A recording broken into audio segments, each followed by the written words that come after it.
Ever wonder how banks come up with how much money that they'll actually loan to you? That's where a little term called loan to value ratio comes into play, or known as LTV. Hey everybody, it's Randy Wolfe, and in today's video I'm going to be talking about loan to value ratios, or LTV. It's the percentage of a property's value that a lender is actually willing to finance. So be sure to stick around and let's dive in. So LTV really does matter, and it's important that you understand it and you know how to use it to negotiate better terms. So that's something that is a little nugget there right out the gate. If you understand LTV, then you're going to be in a much better position when evaluating properties. Now, the LTV ratio is calculated by dividing the loan amount by the appraised value or the purchase price of the property, whichever typically is lower. So let's use some simple math here. Let's just say, for example, a property is worth $200,000 and you borrow $160,000. The LTV is 80%. That means that the lender financed 80% and you provided the other 20% in the form of a down payment. Now, why does this really matter? Well, LTV is important for a few reasons. Number one is it determines your down payment requirement. Number two, it impacts your loan terms. Higher LTV often means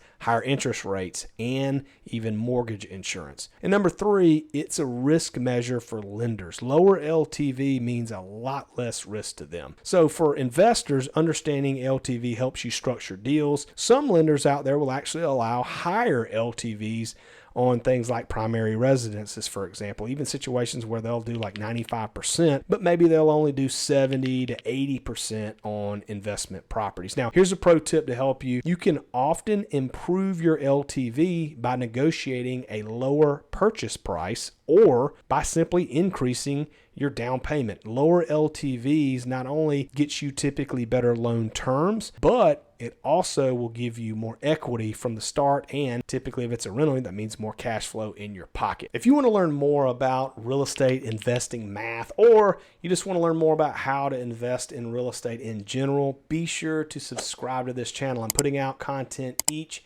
and every single week on this channel. And if you want a little more, a little extra, check out my private community. I will put the link in the description below. As always, thank you so much for watching, and I look forward to seeing you on the next video.